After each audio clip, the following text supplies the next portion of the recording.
L'info Éco Plus avec Didier Testo, fondateur de la Bourse et la Vie TV. Bonjour à vous Didier. Bonjour Jean-Marie. Pour commencer, vous revenez sur un sujet qui déclenche chaque année des polémiques, c'est celui des dividendes versés aux actionnaires. Oui, et quelques amateurs sur Twitter essayaient de m'expliquer que le premier actionnaire connu du CAC 40 était le groupe familial Arnaud. Alors comme nous sommes ici dans l'Info Éco Plus, permettez-moi de revenir un instant sur le sujet. Le vrai du faux. Voilà, d'abord, qu'est-ce qu'un dividende ? C'est la part des bénéfices de l'entreprise reversée à l'actionnaire. L'Assemblée générale décide du versement ou non d'ailleurs de ce dividende.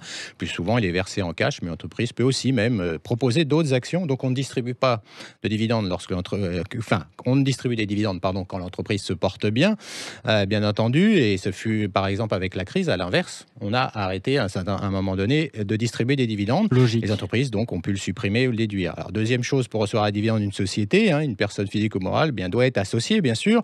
Et les commentateurs sportifs de la bourse, j'ai envie de dire, oublient une chose. Au départ, si j'investis, moi, dans une société, qu'elle soit cotée ou pas d'ailleurs, je prends un risque. Oui. Même si cette société va bien, car lorsque je vendrai mon action, je n'ai pas de garantie de faire une plus-value. Nous sommes dans la prise de risque et ce risque doit être rémunéré. Le dividende fait partie de cette rémunération des actionnaires qui peuvent espérer, bien sûr, que leur investissement fructifie aussi par le cours de bourse. Voilà pour la partie technique. Ça, c'est pour la technique. Alors, sur 2021, Didier, que révèle l'étude trimestrielle de Janus Henderson, qui est une société de gestion américaine sur les dividendes des sociétés cotées?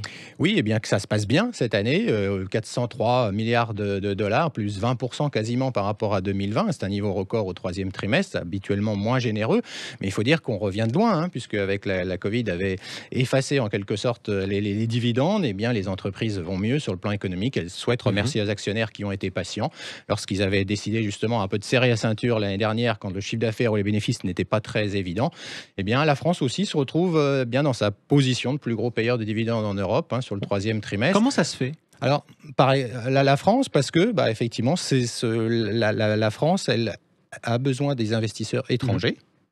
C'est un fait. Plus que les autres pays d'Europe. Eh bien oui, parce que dans le CAC 40, il y a énormément d'investisseurs étrangers qu'il faut rémunérer, des fonds de pension, des retraités californiens qui sont très présents par exemple, et on parle beaucoup de souveraineté numérique, mais il faudrait qu'il y ait plus peut-être de Français qui soient actionnaires de ces entreprises. Nous sommes loin de cela en France, mais il y a toujours besoin, même si les résultats sont bons, de maintenir ces actionnaires qui sont des actionnaires institutionnels, des grands actionnaires. Allez Didier, un petit détour dans l'aéronautique pour souligner la forme d'Airbus. On ne peut pas en dire autant de son concurrent américain Boeing. Oui, Airbus a annoncé une commande géante au Grand Salon de l'aéronautique à Dubaï. C'était le premier grand salon aéronautique depuis le début de la pandémie. 408 appareils, 269 commandes fermes, 139 engagements. Et ce qui est intéressant aussi, Jean-Marie, c'est qu'Airbus évalue la demande de nouveaux avions. On nous parle de transition écologique, etc. Peut-être que ce sera des avions à hydrogène ou pas. N'empêche qu'il y a 39 000 nouveaux avions de passagers en besoin de 39 000 nouveaux avions et de fret également. C'est ce que dit Airbus. Donc le marché existe et comme un malheur n'arrive jamais seul pour Boeing, Didier, la bombe va venir d'un livre qui doit sortir le 30 novembre. C'est signé d'un grand reporter de Bloomberg qui s'appelle Peter Robinson. Oui, ça va pas faire plaisir à Boeing et on verra comment les investisseurs réagissent. Flying Blind, the 737 MAX Tragedy and the Fall of Boeing, littéralement le vol en aveugle, la tragédie du 737 MAX et la chute de Boeing. Et ce journaliste de dire, c'est le gouvernement a fait son travail de réglementation de Boeing, il est totalement improbable que le 737 aurait été cloué au sol à l'échelle mondiale.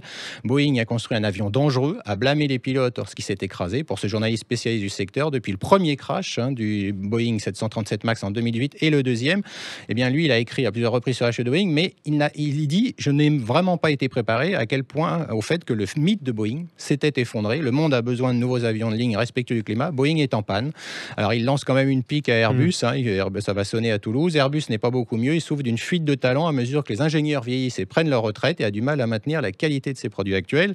Donc j'espère qu'Airbus l'entend. En tout cas, Boeing, pour lui, c'est un manuel d'échec d'entreprise. On verra si les investisseurs qui aujourd'hui mettent quand même Boeing en avant par rapport à Airbus, 133 milliards de dollars pour la capitalisation boursière, si effectivement ce livre les incite à revoir leur avis. Effectivement, la crise de l'aéronautique qui frappe surtout Boeing pour l'instant. Merci beaucoup Didier Testo. Merci. Fondateur de la Bourse et la Vie TV. On retrouve l'Info Éco Plus sur la chaîne YouTube de Sud Radio.